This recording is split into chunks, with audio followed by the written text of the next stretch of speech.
Landlords, what's the most bizarre tenant complaint you received that turned out to be completely valid? I've been renting out my duplex for 8 years. In that time, I've dealt with every type of tenant complaint imaginable. Broken pipes, noisy neighbors, ant invasions, the usual stuff. But nothing prepared me for the call I got from Delilah on a Tuesday morning in March. "The walls are breathing," she said without any greeting. "And they're getting worse." I sighed, already mentally categorizing this as another creative excuse to break a lease early. Delilah had seemed normal during the application process, quiet graphic designer, excellent credit, references that gushed about her reliability. But 3 months in, here we were. "Can you be more specific?" I asked, pulling up her file. "The walls. They expand and contract, like lungs. It's keeping me awake at night." I scheduled an inspection for that afternoon, expecting to find nothing more than an overactive imagination. When I arrived, Delilah looked exhausted, dark circles under her eyes, hands shaking slightly as she unlocked the door. "It's worse in the bedroom," she said, leading me down the hall. The apartment looked normal, clean, well-maintained, no obvious signs of damage. I examined the walls carefully, fresh paint job from last year,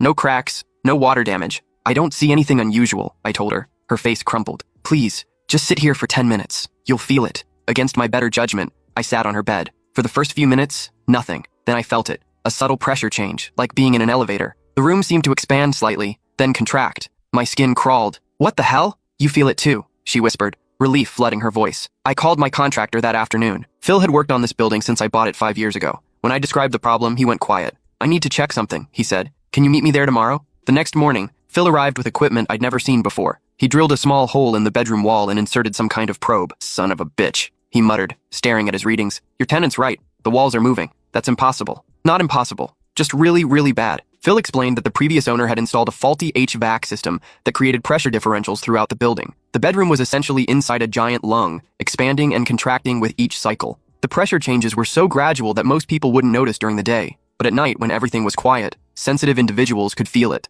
"It's actually dangerous," he said. "Long-term exposure can cause serious health problems." The repair cost me $15,000. New ductwork, pressure balancing, complete HVAC overhaul. But when I called Delilah to schedule the work, she cried with relief. "I thought I was losing my mind," she said. "My ex-boyfriend said I was being dramatic. Even my sister thought I was making it up."